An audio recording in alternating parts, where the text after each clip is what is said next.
Gente, hoje é um assunto que a gente já falou sobre ele, portanto, vocês já sabem que perguntas são para o Rodolfo e para o Fábio, mas eu estou aqui para trazer um pouquinho mais desse assunto que a gente já viu em outros estudos e relembrar é muito bom, porque às vezes a Bíblia e o conhecimento da Bíblia sempre funciona com a gente como uma cebola, né? A gente vai entendendo em camadas, uma coisa que a gente não entendeu antes, a gente vai entendendo de novo.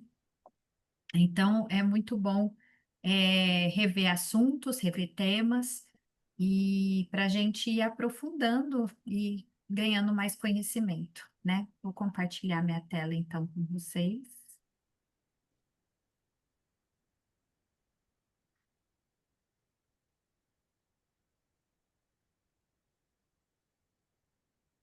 Será que eu compartilhei ou não?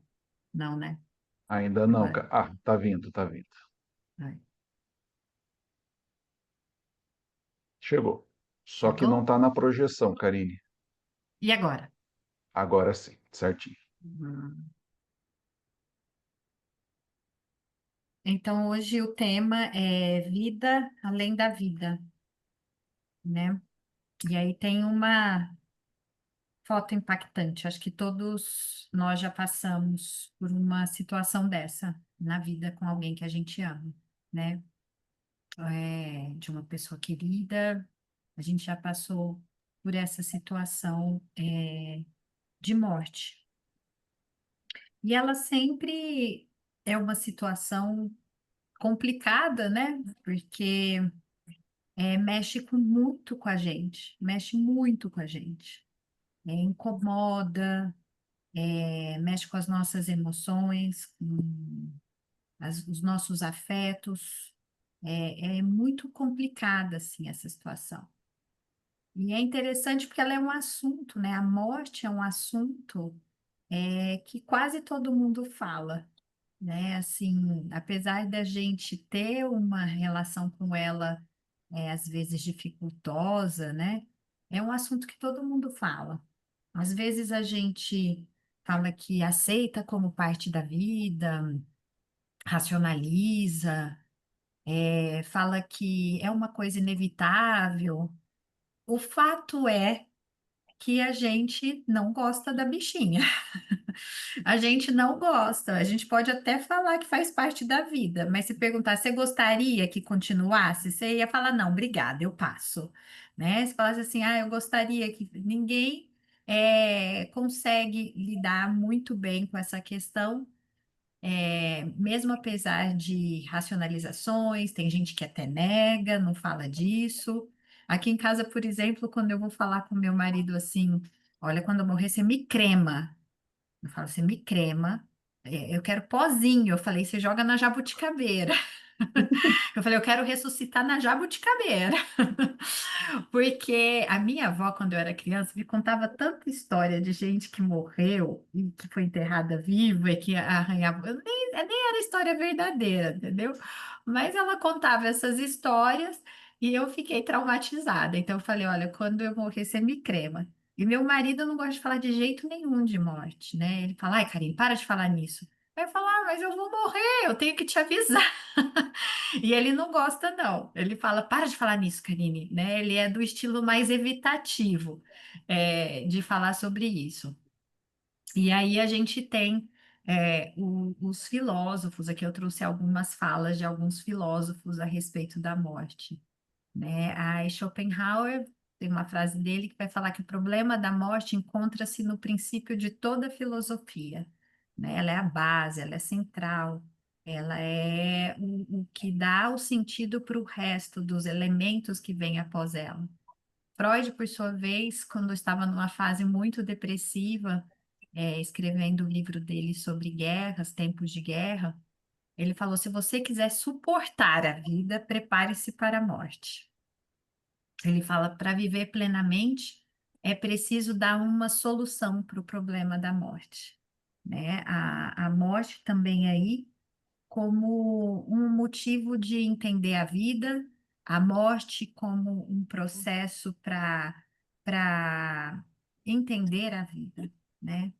E tem outros também. Tem um que eu li na faculdade que é bem mais um pouquinho para o lado humanista. Temos o Sartre, tem também Albert Camus, que eu não sei se falei certo corretamente o nome dele. Ele vai falar que a grande questão da filosofia é a morte, né? Que a gente tem que saber, a morte nos faz em contato com a vida constantemente, o que a gente está fazendo com a vida. E vindo desse conceito mais humanista, mais filosófico, muitas pessoas caem naquela coisa de que a vida é curta, né? E aí eu fui procurar um pouco sobre Carpe Diem na internet, aí eu descobri que o pessoal gosta de fazer tatuagem com esse nome. Olha, deve ser entre as top 10 tatuagens aqui, né? Porque Carpe Diem vem esse conceito de aproveitar o dia. Você tem o dia, então você aproveita o dia, porque a vida é curta. E, de certa forma, esse tipo de pensamento causa na gente talvez uma visão da vida mais hedonista, de que eu tenho que aproveitar, porque eu não sei. E muitas pessoas falam isso, né? Assim, a vida é curta. Hoje mesmo eu ouvi isso, né? Eu estava trabalhando no posto, veio um senhor. Que veio dar pêsames pelo falecimento do meu sogro, que foi recente. E ele virou assim: a vida é curta, a gente tem que aproveitar mesmo. Então, sempre quando a gente vê esse conceito de morte como o fim da vida, como o central de pensar, e sempre no ar de pensativo, né? Vem uma ideia de aproveitar a vida, porque ela é curta, né? E a gente fica filosofando sobre isso. E aí corre-se o perigo de cair nessa ideia de que você tem que fazer tudo porque só existe uma vida, né? Então, isso leva a esse tipo de pensamento. Aqui a gente tem o Viktor Frankl, que é um outro, ele psiquiatra, né? Que deu as bases da logoterapia, uma terapia que está muito em evidência atualmente, e ele vai trazer a morte também como protagonista, né? Então a gente nem é a vida mais, já é assim. Ali a gente vê Schopenhauer falando que é o princípio da filosofia é a morte, né? A gente também vê Albert Camus falando que a morte é o sentido único que traz sentido para a filosofia, que é a grande questão da filosofia. E aqui ele vai também trazer ela como protagonista, mas de um jeito diferente. A morte como parte da existência, como uma dimensão da vida. Então, a morte como também sendo uma parte da vida. Olha que louco isso. Isso é muito louco. A morte como um gerador de impulso para crescimento e desenvolvimento. A morte como um despertador para a vida. E o medo da morte diminui quando a vida encontra significado. Eu gosto muito do que Viktor Frankl fala a respeito de ter a morte com um aspecto mais positivo e de procurar com o propósito da vida. Ter a morte como uma dimensão da vida te questiona sobre a tua vida, sobre o que você está fazendo com ela. Quando a gente vê os filósofos mais humanistas indo para o lado do Carpe Diem, Viktor Frankl vai falar a respeito de propósito, de sentido, de por que que você está aqui nessa vida. Vai refletir sobre os seus motivos, os seus porquês, né? O que que você está fazendo da tua vida, né? Então, vai para um outro lado, ao invés de que a vida é curta e tem que aproveitar, é um questionamento para você rever as suas escolhas, para você pensar a respeito da sua vida. Eu gosto muito desta visão que faz a gente refletir. Mas, por outro lado, tem algumas coisas aí que eu não penso como ele, né? E aí eu gosto muito de comparar, e é o nosso estudo, é o nosso propósito, com o que a Bíblia diz, né? E a Bíblia, como sendo a palavra de Deus, o que Deus diz sobre a morte. E é o caminho que a gente vai trilhar aqui agora. E para isso, para a gente entender o que é a morte na Bíblia, a gente precisa entender o que é vida e o que é o ser humano, né? O que que morre, né? Então, primeiro tem que entender o que é o ser humano na Bíblia. Eu convido vocês a irem em Gênesis 2:7. Alguém pode ler Gênesis 2:7?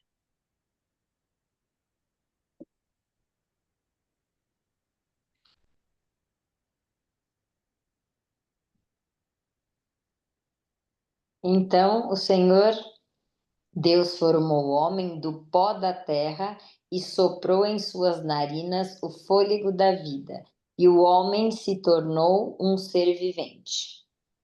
Adorei a sua versão que já trouxe ser vivente. Qual que é a sua versão? Você sabe ver? NVI. NVI.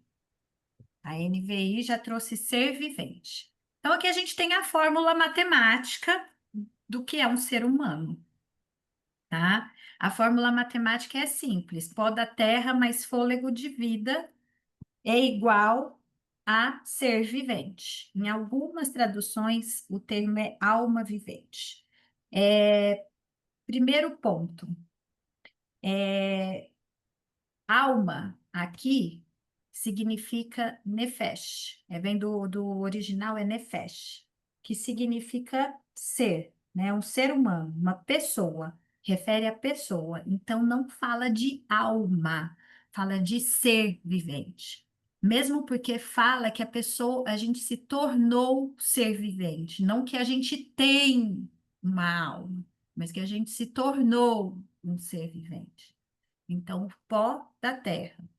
Assim como a gente tem descrito em Gênesis. Eu não vou voltar agora, mas se vocês quiserem estudar depois para recapitular, a ideia é que Deus moldou Adão, né, como se fosse um artesanato ali com as suas mãos, moldou do pó da terra e lhe soprou nas narinas o fôlego de vida. O que Deus fez foi ceder a vida que ele tem, a vida dele, que ele é a vida, ele é o originador da vida. Ele cedeu vida para o homem. O fôlego de vida que Deus soprou nas narinas é a vida, que ele é o originador. Então, de pó da terra. Mas o fôlego de vida faz a gente se tornar um ser vivente, uma pessoa que vive. Então, essa é a fórmula que é o ser humano, tá? Aí, o que seria deixa eu só mudar aqui, aqui, O que seria a morte, então? A morte, ela é o oposto da vida, ela é o contrário da vida, né? Então, a gente vai agora para Eclesiastes 12:7. Quem pode ler Eclesiastes 12:7? Eclesiastes está no Antigo Testamento. Depois tem Salmos, Provérbios, eu acho que é depois de Provérbios, né?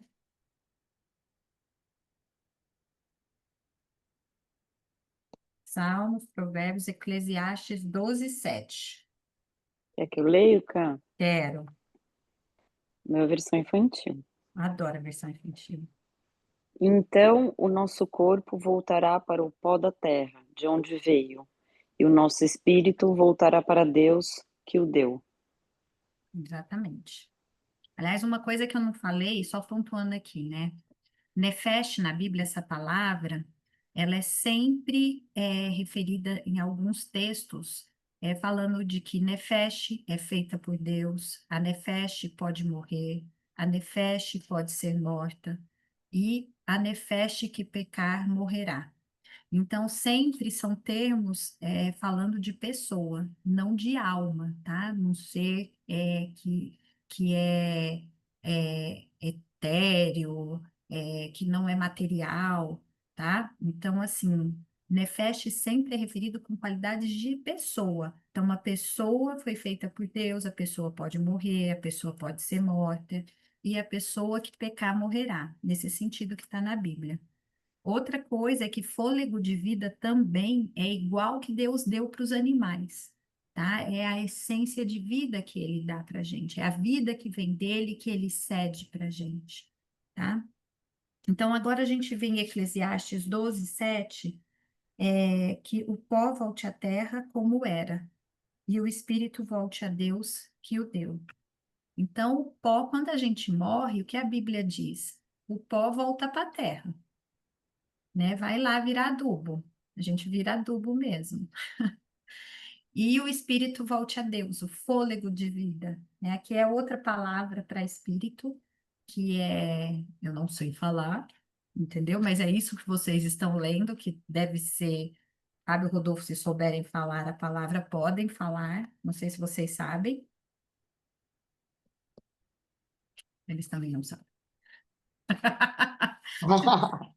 Mas essa palavra que está no sentido de vento, sopro, só que ela aparece muitas vezes na Bíblia, né? Essa palavra espírito. Ela pode se referir, tem 84 vezes na Bíblia falando como Espírito de Deus, 121 vezes como fôlego de vida, 107 vezes como vento, 13 vezes como assoprar, 12 vezes como cheirar, mas nunca ela é relacionada na Bíblia como uma entidade inteligente separada do corpo, tá?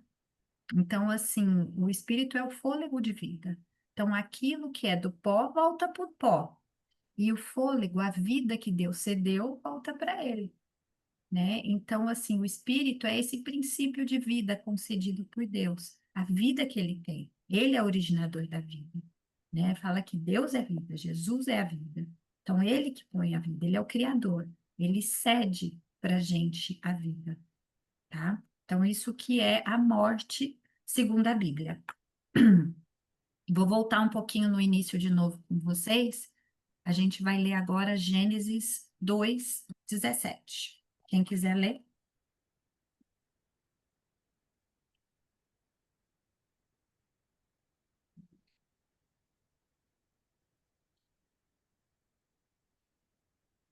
Roberta, você está muito quieta. Ah, não, ela leu. Ela leu já. É verdade, ela já fez a tarefinha dela. Alguém quer ler? Gênesis 2:17?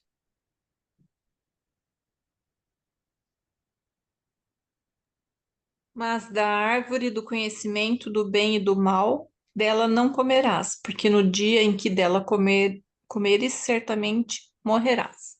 Isso. Uma coisa interessante no Gênesis, no Éden, é que a gente percebe que eles não tinham vida por si próprios.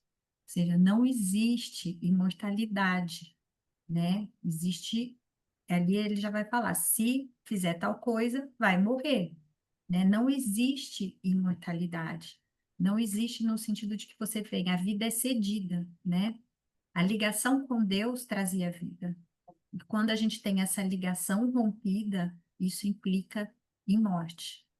E aí a gente vai agora para a primeira tentação, tudo isso no Gênesis, né? Que traz para a gente o pano de fundo e a compreensão de como esses elementos iniciais, apesar de serem sucintos, eles são importantíssimos para a gente entender por que que acontece um tanto de interpretações hoje em dia em relação a espírito e corpo como separados, né? O espírito e o corpo como separados, essas ideias que são diferentes do que está na Bíblia, né? Então, a gente consegue entender o que é a vida, o que é a morte, e essas questões aí, às vezes, que ficam perdidas, que as pessoas trazem, né?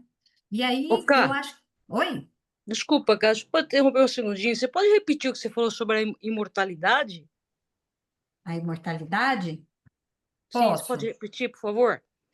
Que o homem, na criação, ele não é imortal, no sentido de que não vem dele. Ele se torna imortal no sentido de ter ligação com Deus.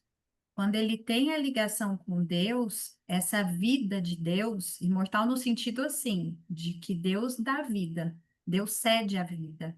Então, Deus cede a vida para o homem, a vida vem dele, né? Então, a vida eterna, vamos dizer assim, a vida eterna vem por estar em ligação direta com Deus. Quando no Éden eles rompem essa ligação, isso gera a morte. Mas os por nós mesmos, a gente não é imortal. A gente não tem vida eterna, nesse sentido. Se o Fábio, Rodolfo quiserem falar alguma coisa. Nesse ponto tem um conceito da chamada imortalidade condicional. O homem, quando foi criado, ele não morreria sob a condição de que fosse obediente a Deus. Então, a partir do momento que ele desobedeceu a Deus, que ele rompeu essa ligação com a fonte da vida, então ele passou a encarar a morte. Então, tem-se essa forma de entender como que foi a criação do homem, como que ele foi criado e por que que a gente enfrenta a morte atualmente. E aí a gente tem a primeira tentação, né? Que aí também explica um monte. Aqui meu pai colocou, né, no chat, que é como uma lâmpada que fornece sua luz quando está ligada à fonte de energia. Não tem luz própria, precisa estar ligado a Jesus, né, a Deus. Aí nós temos aqui em Gênesis 3:4 a primeira tentação, né? Então, assim, a serpente, a mais sagaz que todos os animais selváticos que o Senhor Deus tinha feito, disse à mulher: É assim que Deus disse: Não comereis de toda árvore do jardim? Aí respondeu-lhe a mulher: Do fruto das árvores do jardim podemos comer, mas do fruto da árvore que está no meio do jardim, disse Deus, dele não comereis, nem tocareis nele para que não morrais. Aí vem a frase que eu coloquei ali de Gênesis 3:4. Então a serpente disse à mulher: É certo que não morrereis, né? É muito interessante, a gente está estudando isso até no grupo de oração, a tentação, né? Ele começa colocando uma frase, e a gente até falou isso aqui já no grupo de estudo, né? Satanás começa a falar já no. Deus não disse assim que não é para comer de nenhuma árvore do jardim? Ele inverte a fala de Deus, né? E aí respondeu-lhe a mulher. Não, a mulher entra em conversa com ele. E depois ela fala o que Deus falou. E aí ele já remata, falando ao contrário. Ah, é certo que vocês não vão morrer, tá? Então a primeira tentação envolve vocês serão como Deus, que aqui continua depois a tentação. E é certo que não morrereis, né? É certo que vocês não vão morrer. E isso é muito interessante porque essa tentação é o que a gente vive muito até hoje, né? Vocês podem ser como Deus, né? Vocês podem ser donos de si mesmos, fazer suas escolhas, vocês é, podem decidir, podem tomar sua vida, vocês são como Deus, né? E outra tentação é vocês não vão morrer. Não é bem assim. Não é bem assim, desse jeito, né? E isso continua até hoje, a gente vai ver de algumas formas. Aí vem aqui o próximo tema do nosso estudo, se é possível a comunicação com os mortos, né? O que que a Bíblia diz isso? Eu posso conversar com os mortos?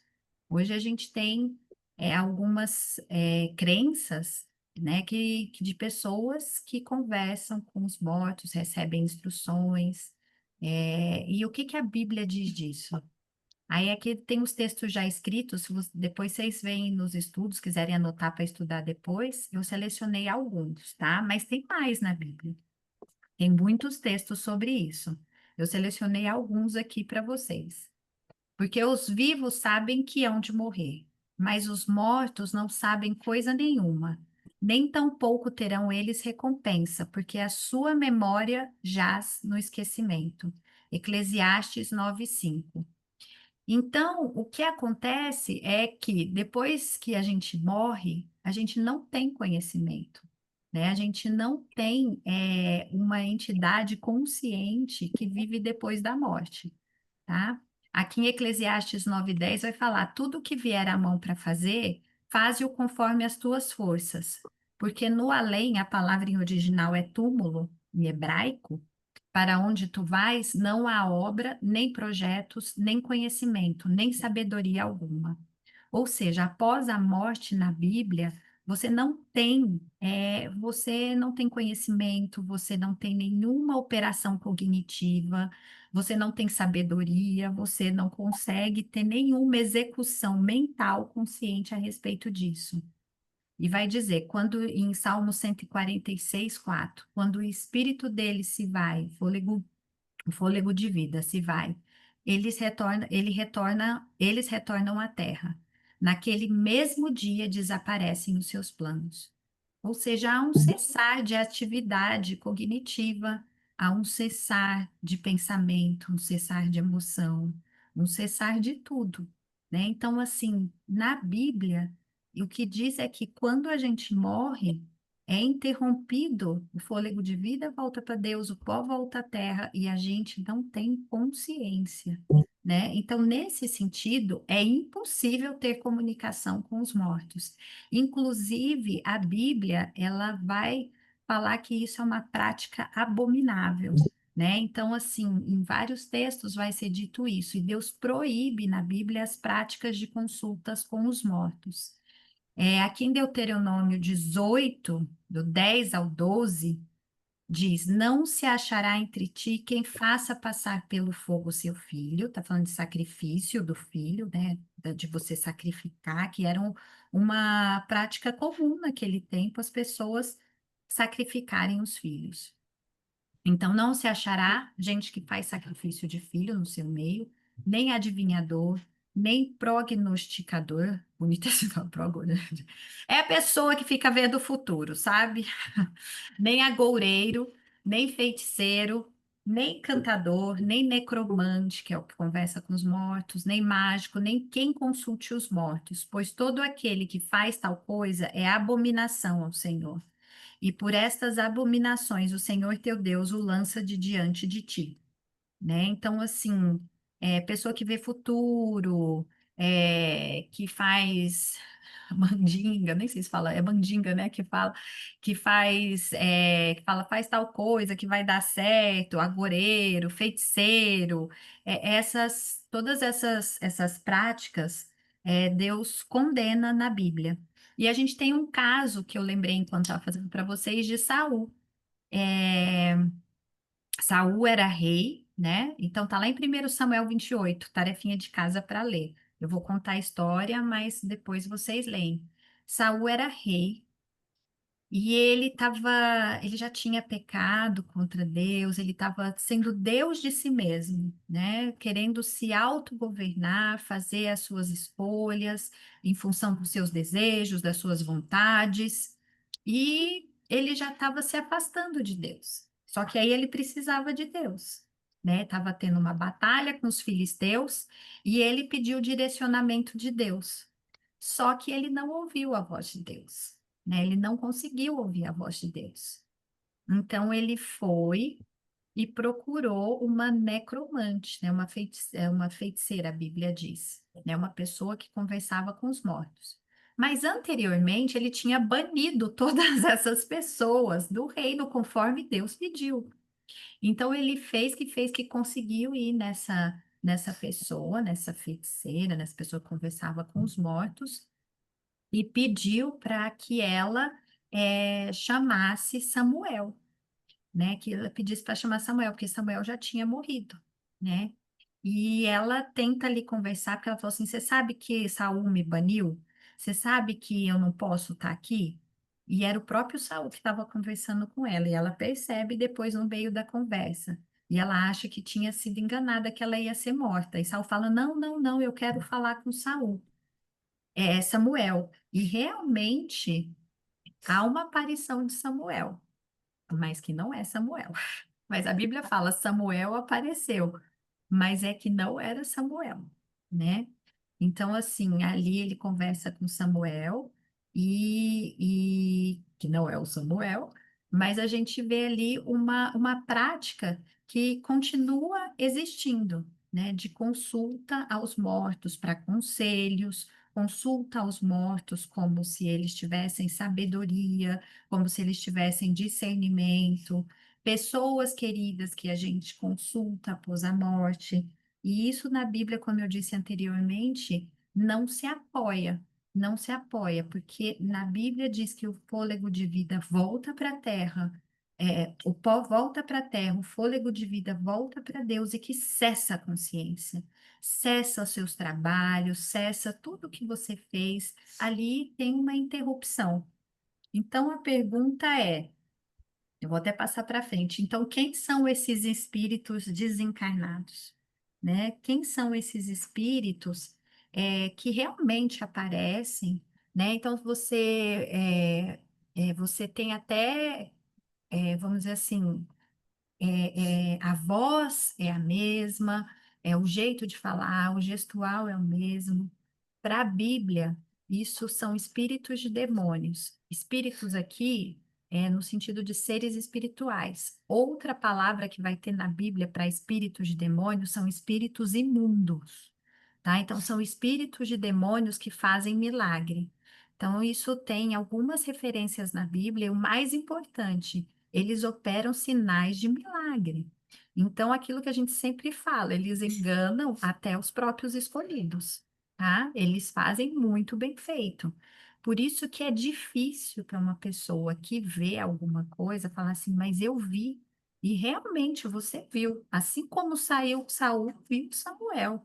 Você ouviu mesmo. E às vezes esse espírito fala coisas que só você sabe, que só você entenderia, porque eles são anjos de demônios. Eles estão presentes em toda a terra, mas eles não são as pessoas que você conviveu, mas eles têm esse poder. Assim como a gente viu lá na tentação, que Satanás estava numa serpente, ele consegue ser o maior enganador. Aliás, o nome Satanás no original é enganador.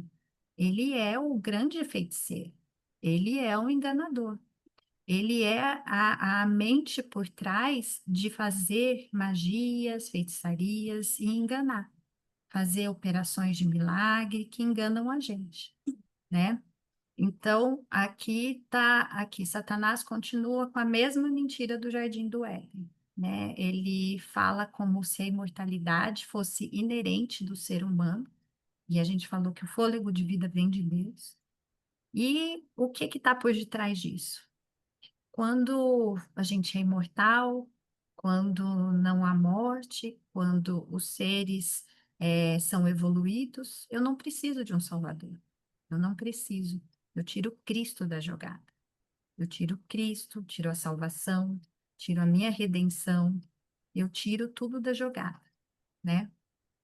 E voltando aqui, então, um passinho para trás, o que que é a morte também na Bíblia? A gente viu que é o que que acontece quando a gente morre, que é o oposto da vida. Mas qual é o sentido de morrer na Bíblia? É um sentido de sono, de sono. E aí eu queria que vocês fossem comigo lá no caso de Lázaro. Vamos ler João 11, do 11 ao 15. Quem quiser ler?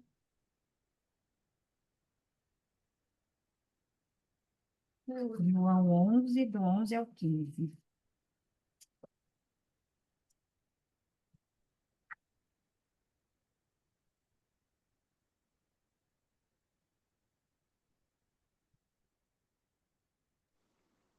Quer que eu leia, cá?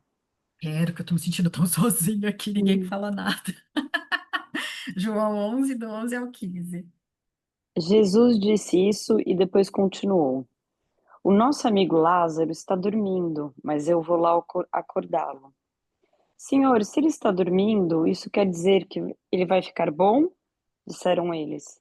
Mas o que Jesus queria dizer era que Lázaro estava morto. Porém, eles pensavam que ele estivesse falando do sono natural. Então Jesus disse claramente: Lázaro morreu, mas eu estou alegre por não ter estado lá com ele, pois assim vocês vão crer. Vamos até a casa dele. Isso. Na Bíblia, em vários textos, a ideia de morrer é um sono. Fulano dormiu, fulano dormiu. Inclusive, é muito comum na nossa igreja, quando a pessoa ela falece, a gente fala descansou, agora está descansando até o Senhor voltar, né? Está dormindo, está repousando, né? E é um sono no sentido de que ele é inconsciente. Você ali não tem, né, lembrança, memória, emoção, sentimento, dor, angústia, tudo cessa, é um sono, né? Você está dormindo, não tem consciência a respeito do que está acontecendo, né? Aí a gente fica pensando, né? Se morreu e já foi para o paraíso, né? Se Lázaro lá tivesse no paraíso, por que que Deus ia trazer ele de volta para o mundo de sofrimento, né? Tristeza, angústia, doença para uma nova morte, né? Não tem essa questão de que a pessoa morre e ela também é levada para um outro lugar, ela é já instantaneamente colocada na presença de Deus. Ela fica descansando no túmulo, ela fica ali esperando a ressurreição, que é o que a gente vai falar daqui a pouco, é um sono. Então, biblicamente, morrer é um sono, é um repouso, é um descanso, um cessar de atividades, tá? Mas tem um complemento disso. Nós podemos acordar desse sono, né? Nós podemos. Aí fala, Karine, você falou que agora está dormindo e depois pode acordar do sono. Como que é isso? Existe sim, por meio da cruz, da morte de Cristo. E aí que vem a beleza da morte. Aí que vem a beleza da morte, porque ela foi vencida, né? Ela foi vencida. Quando a gente viu lá no texto de Gênesis que se comesse da árvore é, certamente morreria, a gente também vê o texto em Romanos que fala que todos os que pecaram, o salário do pecado é a morte. A Bíblia deixa isso bem claro. O salário do pecado, da separação, dessa ruptura de ligação direta com a fonte da vida, é a morte. É a morte, é essa ausência do existir, a ausência de vida, em que o fôlego de vida volta para Deus e você volta ao pó, né? Essa inconsciência, esse estado de permanência de inexistência. Mas, desde que temos no Gênesis o plano da redenção, que a gente já falou em outro estudo, e Jesus veio à Terra, ele foi o sacrifício perfeito pelos nossos pecados, por essa morte eterna. Ele foi esse sacrifício. Então, a morte agora, ela não é mais uma morte eterna, né? A morte agora não é uma morte eterna, ela é um sono, ela é um descanso. E a gente pode acordar desse sono, né? E quando? A Bíblia vai dizer que no último dia, aqui propriamente a gente vai aqui no texto de João 11, que a gente está aqui, no versículo 24, quando Marta fala, vamos ler o 23 antes, declarou-lhe Jesus. Jesus estava conversando com Marta. Teu irmão há de ressurgir. Aí a Marta falou assim, eu sei, Senhor, que ele há de ressurgir na ressurreição, no último dia. Aí Jesus diz: Eu sou a ressurreição e a vida. Quem crê em mim, ainda que morra, viverá. A gente vai falar desse versinho daqui a pouco de novo. Ah, não, tá aqui mesmo. Jesus disse: Eu sou a ressurreição e a vida. Quem crê em mim, ainda que morra, viverá. Qual que é o sentido disso? O sentido é que mesmo que a gente morra a morte aqui, na Terra, ela não é mais eterna, ela não é para sempre. Ela é um sono em que a gente pode acordar. E a gente vai acordar desta fase na segunda volta de Cristo, no último dia, né? E a gente vai ler agora o texto de 1 Coríntios 15, 51 a 52. Vamos ler 1 Coríntios 15,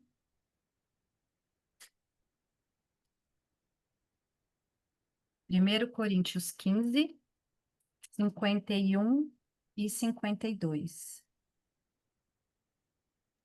Tô tentando achar aqui, peraí. Só para você não se sentir sozinha, tá? Muito obrigada, Ellen. Na hora que você achar, você me fala. Que aí eu leio aqui. 1 Coríntios 15, 51 a 52. Lembrando que Coríntios está no Novo Testamento. Uhum. Peraí, 51 a 52, né? Calma aí. Isso. Eis que vos digo um mistério: nem todos dormiremos, mas transformados seremos todos. Num momento, num abrir e fechar de olhos, ao ressoar da última trombeta, a trombeta soará, os mortos ressuscitarão incorruptíveis e nós seremos transformados. Amém. Muito bem. Aqui está falando do último dia, que é justamente na segunda volta de Cristo, né? A segunda volta de Cristo é esse último dia, quando há ressurreição. Em 1 Tessalonicenses também vai falar basicamente o mesmo que a gente leu aqui agora. E vai falar que nós seremos, nós teremos ressuscitaremos, né? Nós ressuscitaremos, mas transformados, tá? Ou seja, a gente vai ressuscitar não com as nossas falhas, não com as nossas doenças, não com as coisas que tornaram essa vida danosa, difícil, pesada. A gente vai ressuscitar transformado, tá? Então, aqui no texto vai falar, inclusive, que é um mistério, porque, assim, é um mistério no sentido de que vai ser revelado, né? Ele vai ser revelado, mas nem todos dormiremos, ou seja, Paulo aqui acreditava que estaria no meio deles. A fé dele era tanta que ele acreditava que nem todos passarão por esse sono, nem todos dormirão essa morte de sono enquanto espera o Salvador pela sua segunda volta. Mas que todos aqueles que estão nesse sono, eles serão transformados e será num abrir e fechar de olhos. Então, no abrir e fechar de olhos, ao ressoar da última trombeta. E isso é interessante porque em várias outras passagens, a gente já estudou isso aqui também, só fazendo link. A segunda volta de Cristo vai ser uma volta que todo olho verá, será uma volta triunfante. Jesus não voltará mais como aquele bebezinho que veio humilde, que veio na manjedoura, ele já voltará na segunda volta como o rei, como o nosso grande sacerdote, a pessoa que pagou o preço e ele vem nos resgatar. Na segunda vinda dele, ele vem com a sua equipe de anjos, com seu poder, com a sua glória, e ele vem realmente pegar aquilo que ele pagou o preço, né? Aquilo que ele pagou o preço com o próprio sangue dele. E aí a morte já na cruz foi vencida. Mas agora, ali naquele momento da segunda volta dele, ele vai num abrir e fechar de olhos, nos chamar, e nós vamos ressuscitar, né? Então, aqui é importante entender que toda aquela pessoa, como diz ali em João 11:25, que crê nele, que aceitar esse sacrifício, mesmo que morra esse sono, ele está apto a viver novamente no último dia, na ressurreição, quando ele voltar, tá? E em João 6:39 diz que a vontade de Deus é que todos ressuscitem no último dia. A vontade de Deus é que todos ressuscitem, porque ele pagou o preço para todos. Todos ele pagou o preço. Só que algumas pessoas não vão escolher esse caminho. Algumas pessoas não vão aceitar. Né? Como diz ali, está na frase condicional, quem crê em mim, ainda que morra, viverá. Então, enquanto a gente espera esse último dia, a gente descansa esse sono que não tem consciência, esse sono que é um cessar de atividade, esse sono que não tem consciência. Vocês estão me ouvindo? Minha internet deu estável? Sim, Karine, tudo certo. Então, tá bom, então. Ele deu Ele aqui que travou e estava voltou. estável. Ah, então tá bom, ele tá obediente. E para completar, eu queria ler com vocês aqui um texto que me chama muito a atenção, de Filipenses 1:21. Quem quiser ler, tá aí perto de Coríntios, só andar um pouquinho para frente. Vai passando Gálatas, Efésios e depois tem Filipenses. Estou fazendo vocês abrirem a Bíblia para ir fazendo o exercício de achar na Bíblia aí as pagininhas. Filipenses Achei. 1, 21. Portanto, Quiser ler? pode? Portanto, para mim, o viver é Cristo e o morrer é lucro.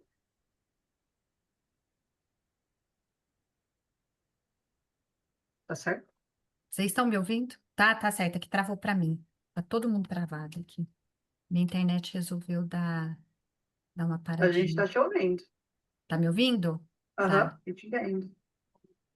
então tá. Em Filipenses 1, 21, então diz assim: Porquanto para mim o viver é Cristo e o morrer é lucro. Quem disse isso? Pergunta, prova. Quem escreveu Filipenses?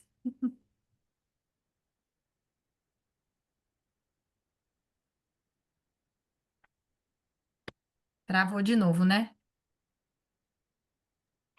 Não, a gente só não Não, sabe a Não, não. resposta mesmo. Tá O bom. pessoal tava É, no eu acho que cri-cri, ninguém quis cri-cri. responder. Ah, ninguém sabe. Gente, vocês estão muito mudos hoje. Gente, quem escreveu Filipenses foi Paulo. Paulo, nesse momento, enquanto ele estava escrevendo, ele estava preso em Roma. Então, o que ele estava falando aqui, eu vou ler, ó. Porquanto para mim o viver é Cristo e o morrer é lucro. Entretanto, se o viver na carne traz fruto para o meu trabalho, já não sei o que hei de escolher. Ora, de um e outro lado estou constrangido, tendo o desejo de partir e estar com Cristo, que é incomparavelmente melhor. Mas por vossa causa é mais necessário permanecer na carne. Eu acho interessante o jeito que ele fala, porque Paulo tem um quesinho de filósofo e ele fala assim: olha, para mim o viver é Cristo. E o morrer eu tô até ganhando. Eu tô até ganhando, porque quando eu morrer, eu vou descansar. E a primeira coisa que eu vou ver no último dia vai ser o rosto de Cristo. Então imagina ele que estava, eu fico pensando, né? Imagina ele que estava lá preso em Roma, numa situação extremamente ruim, acorrentado, passando frio, passando fome, sendo mal cuidado, ficando com rato, ficando com bicho. E ele estava lá numa situação em que, para ele, o morrer seria o lucro no sentido que ele tinha internalizado no coração dele o que significa a morte. O que significa a morte para Deus. A morte seria um sono e que, quando no despertar, igual a gente viu da última trombeta, em que ele fosse lá ressuscitado, a primeira coisa que ele veria seria Cristo. Seria por quem ele falou, quem ele amou, quem ele conviveu, quem ele vivia com. Ele estaria encontrando pessoalmente Cristo. Só que ele fala da necessidade dele de continuar ali vivo, porque ele vivia ainda para falar sobre esse Jesus. Ele via a necessidade dele estar aí ainda, porque as pessoas ainda precisavam de orientação, de palavra, de estar com ele mais um pouco. Então, nesse sentido, a morte não dá sentido à vida, como a maioria dos pensadores acreditam. A morte na Bíblia, ela não dá sentido. Ela não é algo que baseia, ela não é protagonista, ela não é central, ela não é a questão principal que dá sentido para a nossa vida, que tem que colocar a gente para pensar, para impulsionar. Ela não é protagonista. Na Bíblia, quem dá sentido, quem é a base, quem é o princípio de tudo é Cristo. Ele é a vida, ele que traz o nosso propósito, ele que traz o nosso sentido, ele que é a nossa força, ele que nos coloca na jornada correta de pensamento da nossa vida. E a Bíblia vai dizer em 1 Coríntios 15, 26 que a morte é uma inimiga que já foi destruída. Ou seja, ela não é uma dimensão da vida, ela é oposta da vida, ela é uma inimiga, ela é algo que entrou para dificultar a nossa existência, para atrapalhar esse plano original de Deus. E foi na sua própria carne que Cristo veio e venceu a morte. Então, a morte é uma inimiga, ela não é uma protagonista e que a gente precisa temer.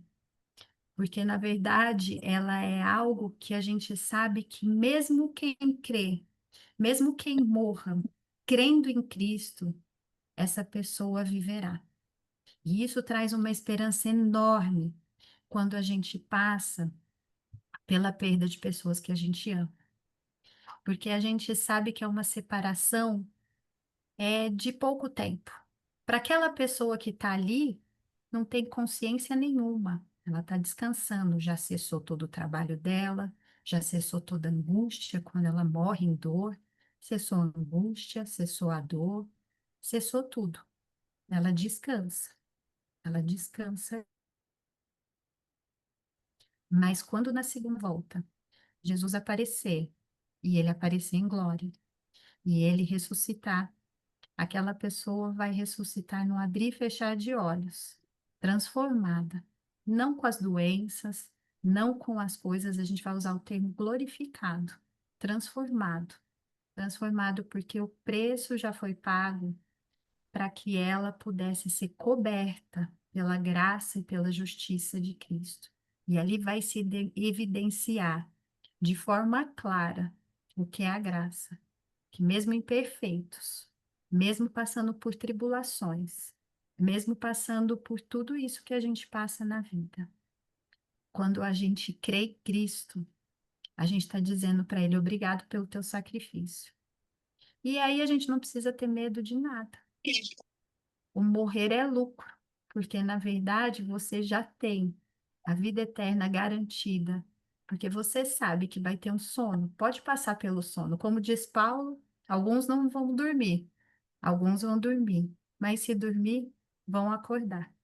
E vão acordar e abrir o olho e vai ver Jesus, vai ver aquele que pagou tudo.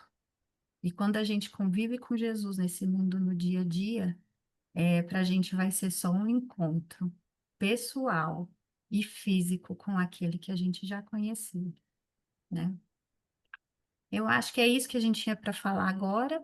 E aí tem as perguntas que vocês já sabem, que é para o Rodolfo e para o Fábio. Foi um prazer estar aqui com vocês. Mas a gente agora pode abrir para discussões, filosofias e etc.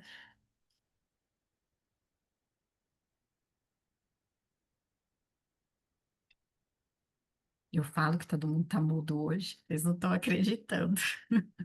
Não, acho que, na verdade, fiquei emocionada com essas palavras, assim, pensando nessa grandiosidade, assim, aí não tem dúvida, a gente... Acho que nunca foi tão verdadeira a frase, né? Que Jesus volte logo, sabe? Tocou muito fundo. Obrigada. Deus abençoe. Eu lembro que quando meu avô morreu, meu avô e minha avó, é, não foi triste. Geralmente, assim, eu já fui em enterros muito tristes, muito sem esperança. E, e o enterro do meu avô e da minha avó foram enterros de um até logo. Não é que deixa de ser triste, porque a morte, a Bíblia vai dizer que Deus colocou a eternidade no nosso coração, lá em Eclesiastes. Ou seja, a gente já nasceu com essa sementinha para viver eternamente com Ele, ligado a Ele, que é a fonte de vida. Ele pôs isso na gente. Por isso que a gente tem tanta dificuldade de lidar com a morte, porque a gente foi projetado para viver com a vida, né? Então, assim, ao contrário de tudo que se tem de filosofia, a Bíblia diz que a gente só veio com a vida embutida na gente. A morte é inimiga, ela não é uma dimensão da vida, ela é uma inimiga que foi vencida. E no enterro do meu avô e da minha avó, foi um enterro que realmente tem que levar a gente a pensar com as escolhas que a gente está fazendo, né? As escolhas do que a gente está fazendo, quanto que às vezes a gente deixa de assumir ali Jesus como o centro da vida. Isso deve fazer parte da... Mas foi uma coisa do tipo, até daqui a pouco, até daqui a pouco. Logo, logo, a gente vai estar todo mundo junto. E da esperança que eu falei para minha mãe, que foi no dia que minha avó, que é a mãe dela, faleceu. Eu falei, mãe, já pensou? Vovó vai abrir o olho e a primeira pessoa que ela vai ver vai ser Jesus. Então, agora ela está descansando. Ela já não precisa passar por mais dor. Ela teve uns momentos muito sofridos antes da morte. Então, ela não tem mais dor, ela está descansando, ela não sente mais nada. E logo, logo, ela já vai estar aqui com a gente vai estar todo mundo junto de novo. E essa é a esperança que tem que estar no nosso coração. A Mas é morte, isso. né? A morte não tem que ser Mas é uma. isso, eu perdi o meu pai muito cedo, né? Com 55 anos ele faleceu. E eu acho que na época eu era, tipo, tinha 24 anos. E quem tem Jesus no coração, a gente, é o que você falou, a gente fica triste, mas ao mesmo tempo você fala, você pensa, essa vida aqui na Terra é passageira, porque a gente tem uma vida eterna com Jesus. O que é eternidade perto dos nossos anos de vida aqui na Terra? Não é nada. E pensar que quando, é o que você falou, daqui a um tempo, de pensar que o meu pai está na glória agora, e quando eu, né, quando eu morrer, eu vou abrir o olho e vou encontrar com ele, olha que bênção que é. E de pensar que ele, até por pouca idade que ele teve aqui nessa terra, mas ele sofreu quase nada, ele sofreu nem um dia, ele durou 22 horas, porque uma coisa dele foi fulminante, o aneurisma dele. Então, assim, é uma bênção, se você for pensar, entendeu? Para quem vai, é uma bênção, Eu né? gosto da. Oh, perdão, Não, desculpa. desculpa, pode falar, pode Desculpa. falar. Eu gosto muito de uma frase do Lacan, que ele fala o seguinte: a gente começa no jogo morto.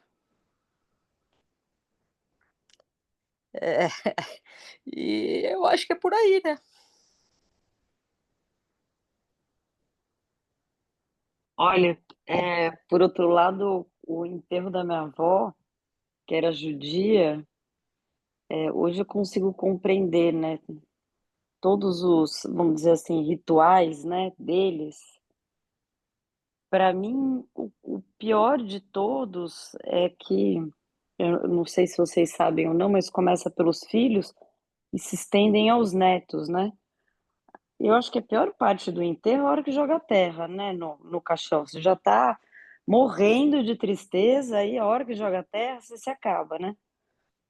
Os homens da família pegam uma pá de terra e eles têm que jogar no caixão. E as mulheres é aquela pá de jardinagem, sabe? Pequenininha. Então, até mesmo, né, esses rituais que eles vivem presos, né, acaba sendo tão pesado, tão triste, né? Eu falei que eu nunca mais ia no enterro de judeu. Eu falei, pai, nunca mais na vida eu vou no enterro de judeu. Falei, vai ser cremado, você. Você vê que Tamo coisa, junto. né? Ô, Karine, você já ouviu falar que muitos que tem gente que fala que cremação não é de Deus, que não está na Bíblia, que não é correto? Você já viu essa coisa? Já ouviu? Eu não sei Eu se o já. Fábio, o Rodolfo viram, eu Já ouviu, não. Fábio? Já ouvi, Mirella, assim, porque, mas não é natural, não é o Isso, voltar ao pó da terra de forma natural, mas não tem isso. nada de bíblico nisso, né? Senão, coitado dos mártires, né, que foram queimados vivos lá nas fogueiras, como é que iam Pois é, ser? Como é que... exatamente. Mas não, é assim, mas qual é o jeito bíblico de sepultar? Não tem, né? Não, Assim, não tem está que escrito, colocar na né? terra. Porque, por exemplo, os judeus, né, pelo menos na época de Jesus, viu, Roberta? Não sei fora do Brasil, mas eles não enterravam. Quando a gente vê o relato da ressurreição de Jesus, né, a prática era eles ficavam ali, colocavam, né, e olhando ali arqueologicamente, dá para ver, eram tumbas escavadas na terra e aonde o corpo era envolto, nem caixão tinha, né, era envolto num pano, né, num pano de linho que ficava ali dentro de um local. E às vezes, né, dependendo do caso, tinham vários locais ali para a família e tal. Aí depois, eu não me lembro agora, Rodolfo, de quanto tempo tinha que os filhos tinham que voltar e aí sim pegar os ossos, um ano, sei lá quanto tempo, e pegavam os ossos e colocavam dentro de uma caixinha, que é o que a gente vê direto sendo encontrado lá em Israel, né? Uma caixinha com os ossos e aí era depositado ali no ossário. Então, né, depois de muito tempo disso, se decidiu enterrar, então cremar mais recentemente, então Não tem nada disso, não, porque Deus não vai precisar de matéria pré-existente para fazer, para reconstituir corpo humano nenhum, não. Ele vai, É assim, isso. né, no abrir e fechar de olhos, reconstruir totalmente novo. E se for assim, já está em pó também, né? Já tá facilitado, tá no pó da terra. Exatamente. Só não pode fazer sacanagem de pedir para jogar não sei aonde essas cinzas. Aí quem ficou já que se danou, né?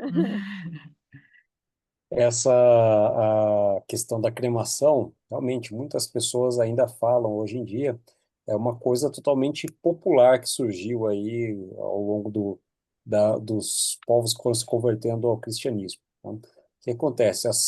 Os povos pagãos faziam muito esse rito de cremar como sendo uma forma de você mandar o espírito para algum lugar. Se a gente for ver na Bíblia, a Bíblia não fala nada acerca disso. O costume judaico era justamente esse: você colocava ali na tumba o corpo, depois de um ano, se eu não me engano, voltava-se lá e você fazia então um enterro agora daqueles ossos. Então, agora que ficaram só os ossos, eles eram recolhidos, eles iam para um ossuário e agora essa urna era guardada. Então, o processo judaico era esse. E o costume do povo hebreu era de sepultar, não era de cremar. Mas existe uma situação, pelo menos na Bíblia, em que foi cremado alguém, a morte de Saul. O corpo de Saul acabou sendo cremado por uma situação específica lá. Então não houve nenhuma desaprovação àquela atitude que foi tomada ali de cremar o corpo do rei, então Saul. Tá? É, agora, dizer que se o corpo foi cremado, a pessoa não será salva, ou seja, não conseguirá ressuscitar, é se desfazer muito do poder de Deus, né? Especialmente porque as moléculas, os átomos que compõem o meu corpo hoje, elas estão mudando constantemente. Então não tem como você te recriar como Deus, como você ressuscitar aí com seus mesmos átomos integralmente, né? Existem partículas que estão em você aí que já foram de várias outras pessoas. Imagine isso, já pensou nisso? A gente tem partícula que irradia de uma pessoa e passa a integrar na outra. Tá? Então, não precisa, não é a mesma matéria que vai ser ressuscitada. Deus tem o poder de te restaurar a partir do zero. Então, ah, querer pensar que quem foi cremado não poderá ser ressuscitado, isso é realmente menosprezar muito o poder de Deus. E acho que é interessante nisso que a gente percebe que Deus na Bíblia sempre vai trabalhar com unidade, o conceito de unidade, né? Então não tem essa separação de corpo e alma, né? Isso não tem na Bíblia. Na Bíblia sempre o conceito é de unidade, de integralidade, de união com Cristo. Então, corpo e alma não se separam, não tem uma entidade que fica vagando, né? Isso é interessante. A gente percebe que isso vem muito mais forte depois da cultura grega, essa separação, né? De corpo e alma. E isso, às vezes, está muito arraigado na nossa cultura hoje, na nossa vivência, é, essa questão de separação, mas entender até de onde vem essa lógica, que às vezes está mais relacionada aos gregos do que a uma ideia realmente bíblica, né? Não é uma verdade universal, tem a ver mais com um legado cultural que a gente tem e que se baseiam muitas das filosofias que a gente tem hoje em dia. Assim como o cristianismo incorporou uma série de práticas pagãs, né, depois ali da institucionalização da religião no Estado, também na época dos gregos, né, pós a época dos gregos, se trouxe muito da filosofia, principalmente de Platão, né, do dualismo entre alma e corpo. Então, o corpo era uma prisão, né, o corpo é alguma coisa corrupta, o espírito não, alguma coisa realmente transcendente e tal, e não tem nada disso.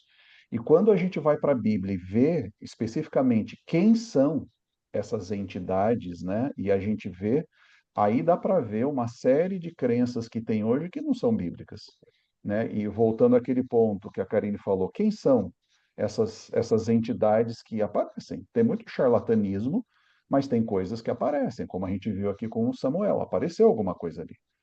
né? Então, de novo, são espíritos, são, né, quando Satanás é expulso do céu, ele vem com um terço dos anjos ali que foram enganados por ele e vem para essa terra. E aí começa toda a história de Gênesis 3 para frente.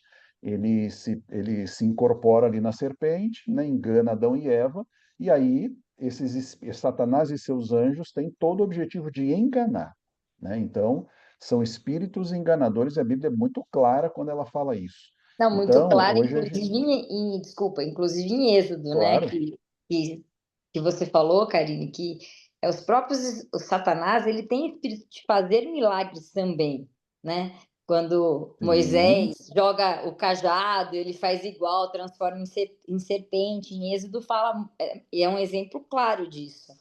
Só a gente lê na Bíblia que exatamente. tem vários exemplos, né, sobre isso. Exatamente, por exemplo, se a gente vai lá em Apocalipse 12, houve peleja no céu, Miguel aqui é Jesus, né? Jesus e seus anjos pelejaram contra o dragão.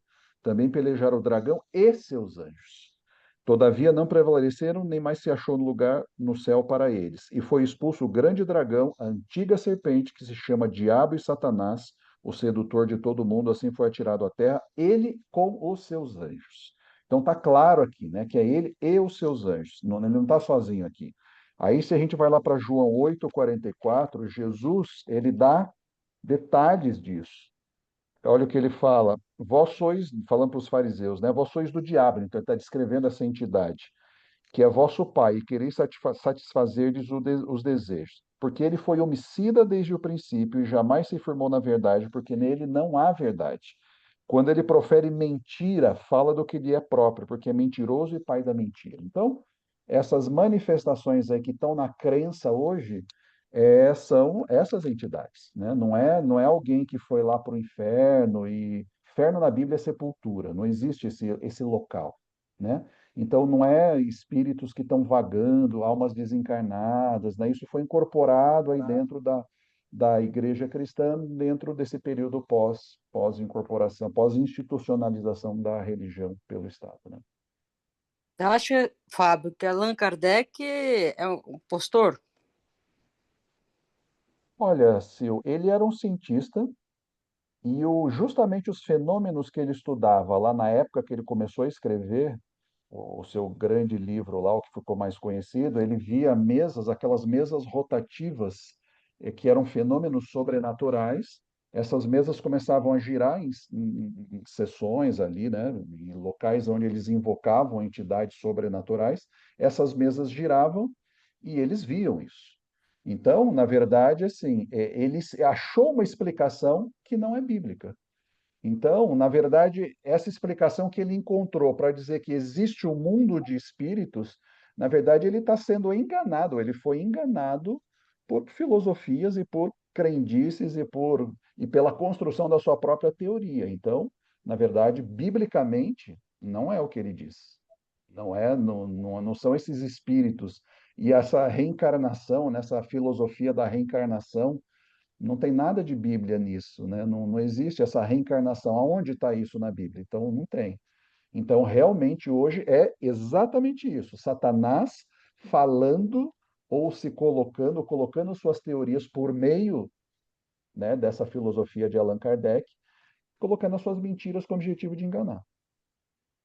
Pois é, tem um verso que a gente mencionou no nosso último encontro, inclusive, Mateus 24, verso 11. É bom a gente ter em mente que nós vamos ter pessoas enganadas e pessoas enganadores também.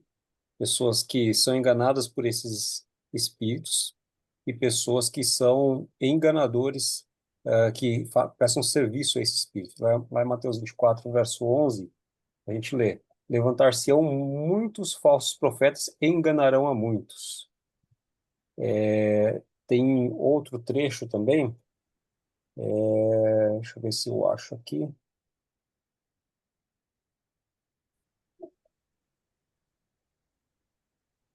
24, 24, 24, é esse? Isso, 24, 24. Né? Pois aparecerão falsos cristos e falsos profetas que realizarão grandes sinais e maravilhas, para, se possível, enganar até os escolhidos. Então, nós temos os dois aí, nós temos as pessoas enganadas pelos espíritos e aqueles enganadores que são usados por esses espíritos também. Isso é alertado em diversas partes aí na Bíblia quanto aos enganos. Só esse versículo a gente pode ver em Mateus 7, do 15 ao 23, em 1 João 4, de 1 a 6, 2 Pedro, de 2 a 1 a 3, Fala falando sobre... devagar para eu anotar, por favor. Eu vou colocar aqui. Eu vou colocar aqui no chat. Mas só falando sobre essa questão dos falsos profetas operando sinais e prodígios por meio desses demônios, né? Dos anjos, dos espíritos imundos, conforme a Bíblia diz. E, se possível, para enganar os próprios escolhidos. Posso dar um relato? Pode? Vocês sabem que eu fiquei 15 anos estudando para a senhora Leomar, né? Até conseguir realmente, não é aceitar, mas entender algumas coisas, mesmo porque eu venho de uma família que tem de tudo um pouco. Tem desde espírita, tem evangélico, tem católico, tudo. E eu li um livro dele que eu falo que esse foi uma chavinha assim que virou. Eu não vou lembrar o título agora, mas Gabriel, o personagem, ele vinha de uma família, de uma tribo em que tinha toda essa questão e tinha uma preparação, e eles sabiam, de certa forma, que não era diretamente para Deus que eles faziam esses rituais, tudo. E aí tanto que quando ele nasceu, ele já sabia que ele seria, entre aspas, um filho, né, de Satanás, e tinha toda uma forma que a mãe na gestação tinha que se preparar, depois ele teria que ser separado da família para não ter o vínculo. Quando eu li aquele livro, me chocou, porque chegou um momento em que ele percebeu isso e ele se afastou. E foi aí que ele se converteu. Hoje ele é um adventista, ele começou a estudar mais e ele conta todo o processo que ele viu dessa enganação. E que, aos nossos olhos, parece que é lindo, porque realmente ele engana, ele quer seduzir, ele quer fazer, né, mostrar porque faz de conta que está tudo lindo, maravilhoso, assim, como a cobra fez lá no Éden. E eu vou depois tentar pegar esse título com o seu Leomar, porque ali eu fiquei chocada, assim, chocada. Esse Aí eu livro, lembro que foi o momento. Hã? achei que você estava encerrando, desculpa. É Mas só, esse livro é, se eu não me engano, é Resgatado do Reino das Trevas, o nome dele. algo assim, é. Isso, do Gabriel Estevão, se eu não me engano, o nome do... Isso. Nossa, ali para mim eu fiquei assim chocada com esse engano mesmo e vendo de alguém que de certa forma estava sendo preparado e foi enganado, né? E ele viu e relatar. Aí foi quando eu falei, não, Selemar, eu vou me batizar, sabe? Agora, Deixa eu dar um outro relato também, como é perigoso, né, quando a gente está enganado, e pessoas sinceras. Quando eu era criança, do pré-adolescente, os meus pais compraram um carro de um vizinho, um senhorzinho, era um senhorzinho e senhorinha, já com os filhos criados, gente boa, assim, pensa em dois idosinhos, gente boa, né, que todo mundo gostava, parava e conversava. Tá bom. A esposa faleceu. E aí ele ficou, a vida acabou para ele. Ele ficou destruído e assim, não tinha mais, não sabia mais como tocar a vida dessa forma. E aí passou um tempo, um mês e pouquinho tal, ele foi encontrado morto pelos filhos na casa dele, tirou a própria vida, né? E tudo arrumadinho, né? Deixou as contas lá, as senhas de banco, tudo arrumadinho, deixou tudo organizado. E ele deixou um relato. Por que que ele fez isso, né? Todo mundo ficou chocado, os filhos, né? Não tinha problema mental nenhum, nenhuma dificuldade. Ele falou: não, eu não conseguia mais tocar a minha vida sem a esposa. Eu fui procurar conversar com ela, né, numa sessão onde ela apareceu para mim e ela me disse que ela estava num lugar muito bom, e que eu deveria vir com ela. Percebe? O engano, aonde, em que nível pode chegar, a ponto de uma pessoa, a na pessoa sua tirar a própria vida. sinceridade, tirar a própria vida. Agora, quem vai julgar o coração ali? Deus. Porque certamente não foi a mulher dele que apareceu para ele. Foram esses espíritos enganadores aqui que fazem sinais, né? Que têm poder. Então, assim, como é perigoso quando a gente não tem a verdade, né? Quando a gente a gente é enganado e as coisas são muito sedutoras. Imagina a esposa, aquela que ele amava, aquela que ele sentia falta, aparece e diz para ele: eu estou num lugar muito bom, estou sentindo a sua falta também, vem para cá. Então, isso sempre, assim, a gente ficou pensando nisso desde que aconteceu, né? Muito triste ver isso.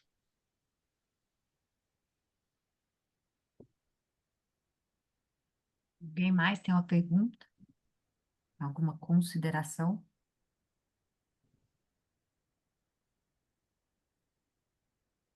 Eu tenho, Karine, Fale. tem uma morte que não tem volta. A Bíblia Morte. diz. Tem uma que não tem volta.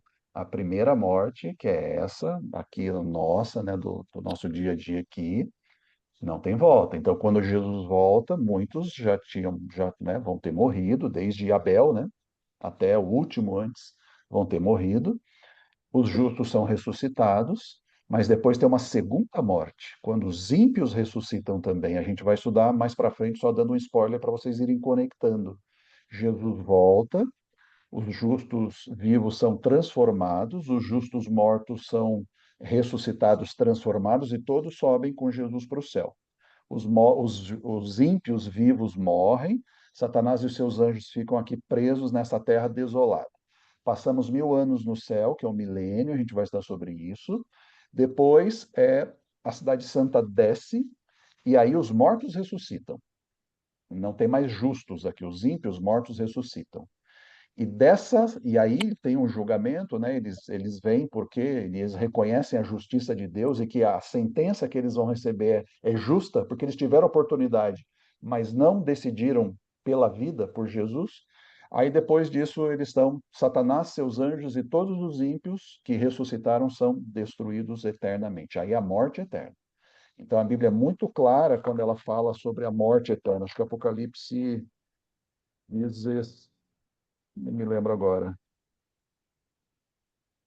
Apocalipse 20, verso 14. Então a morte e a sepultura foram lançados para dentro do lago de fogo. Esta é a segunda morte, o lago de fogo. Então, essa não tem volta. Então, aqui que está a urgência de a gente, né, estar ao lado de Jesus plenamente, todos os dias, a qualquer momento, porque eu não sei quando Jesus volta para mim.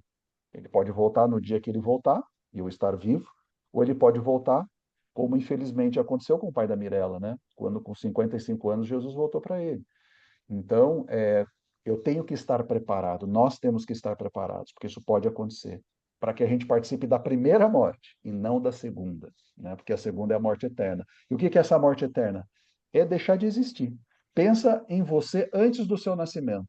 Essa é a morte eterna. Você simplesmente, eu e você simplesmente não existimos, né? Então, a importância de a gente estar firmado na verdade, porque a gente tem a verdade. A gente está tendo o privilégio de conhecer a verdade, né? Então, a gente precisa se firmar nessa verdade para ter essa recompensa de estar com Jesus eternamente, né? Ô, Fábio, posso tirar uma dúvida? Esses Claro, 1000 anos, esses ímpios ainda têm uma chance ou não? não tem mais, Roberto. Não Depois da tem. A segunda hora vinda que de ele Jesus, não tem. acabou, acabou. Acabou. Eu nunca A entendi. gente Então, vai para que estudar. que vão ter esses 1000 anos? Por pergunta. Por duas razões. Primeiro, hoje está acontecendo um juízo, uma etapa do juízo lá no céu. A gente vai estudar de 1844 para cá, começou esse juízo, que vai pegar todo aquele que já aceitou a Jesus um dia, né? Depois, lá no céu, e é para mostrar a justiça de Deus perante o universo. Deus vai levar seres humanos para o céu. Imagina, para os seres não caídos, como é que eles vão ter certeza de que Deus fez justiça? Deus está abrindo os registros hoje, mostrando para eles. Olha, essas pessoas vão porque elas me aceitaram como Senhor e Salvador. Aí depois, lá no milênio, nesses 1000 anos, a justiça de Deus vai ser mostrada para os salvos. Eles vão entender por que alguns não vão estar lá. Imagina, eu Hum, chegar lá, ou minha esposa chegar lá e não me vê lá no céu. Por que não uhum. veio? Ele dava estudo bíblico, ele, né, falava a lição na igreja e não está aqui. Deus vai abrir os registros e mostrar para essas pessoas, para os justos salvos, por que que, né, os que não estão lá não estão. E depois, na segunda vinda, na terceira vinda, na verdade, né, quando ele volta pós-milênio, ele vai abrir esses registros para os ímpios. Os ímpios vão entender por que não estão lá. Então, aí a Ah, justiça de Deus é plena, Roberta, plena, para os salvos e para o universo, primeiro, para os salvos lá no céu e para os ímpios. Jesus, Deus faz, ele sabe de tudo, ele não precisa de nada para ele, mas ele está mostrando, abrindo os registros para que todos saibam a justiça e tenham certeza da justiça dele.